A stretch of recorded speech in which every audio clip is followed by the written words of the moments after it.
In 1899, British author and poet Rudyard Kipling, best known for The Jungle Book, published a poem that would become one of his most debated works, The White Man's Burden.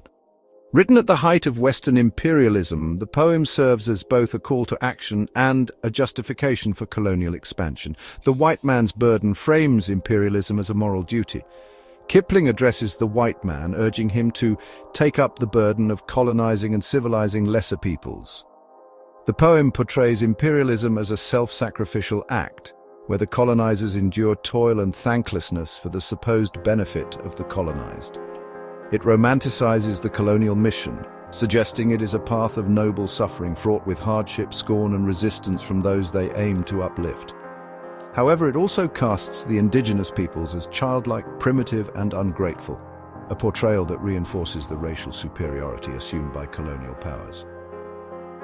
Here is the full poem, The White Man's Burden. Take up the white man's burden. Send forth the best ye breed.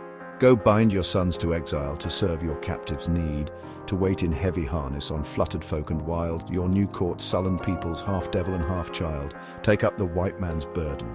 In patience to abide, to veil the threat of terror and check the show of pride, by open speech and simple and 100 times made plain, to seek another's profit and work another's gain.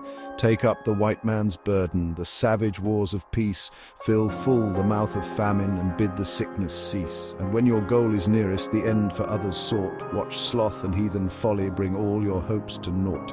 Take up the white man's burden, no tawdry rule of kings, but toil of serf and sweeper, the tale of common things. The ports ye shall not enter, the roads ye shall not tread. Go mark them with your living and mark them with your dead. Take up the white man's burden and reap his old reward. The blame of those ye better, the hate of those ye guard, the cry of hosts ye humour are slowly toward the light.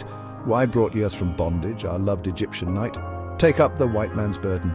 Ye dare not stoop to less, nor call too loud on freedom to cloak your weariness. By all ye cry or whisper, by all ye leave or do, the silent, sullen people shall wear your gods and you.